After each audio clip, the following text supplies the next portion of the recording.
cutting across to some breaking news coming in as we are learning that the government has now issued a set of questions to all the 59 Chinese apps that have been banned, and they have been given 3 weeks time to respond to these questions. Our political editor Aishwarya Kapoor will be joining us very shortly to give us more details on what exactly these questions are all about, and what is the line of thought that the government is now looking at this after the big decision that was taken to block 59 Chinese apps after the Indo-China standoff in Galwan.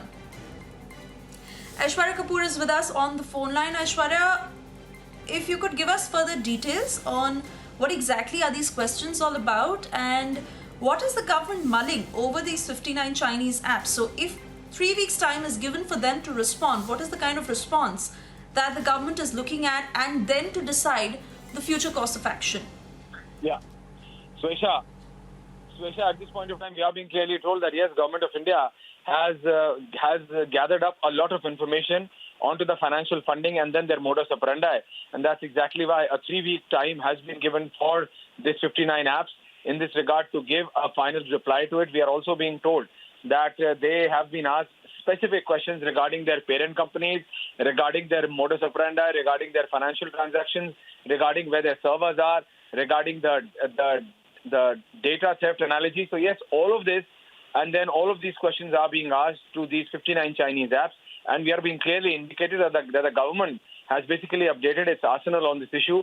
A lot of information has been gathered specifically regarding the parent companies, and then the close affinity of those parent companies with the Chinese government. All of this has been found because they have somewhere or the other lied to the Government of India in the draft and in the documents, Swesha, which are regularly submitted to the Company Affairs Department here in Government of India. So they have somewhere or the other lied about their details, and that's exactly why we say that the government has given them 3 weeks time more to reply back specifically and in-depth, in detail regarding their parent companies, regarding their financial transactions. So this is very clearly increasing the trouble for these 59 apps and their parent companies by many folds. All right, Aishwarya, thank you for getting us all this information.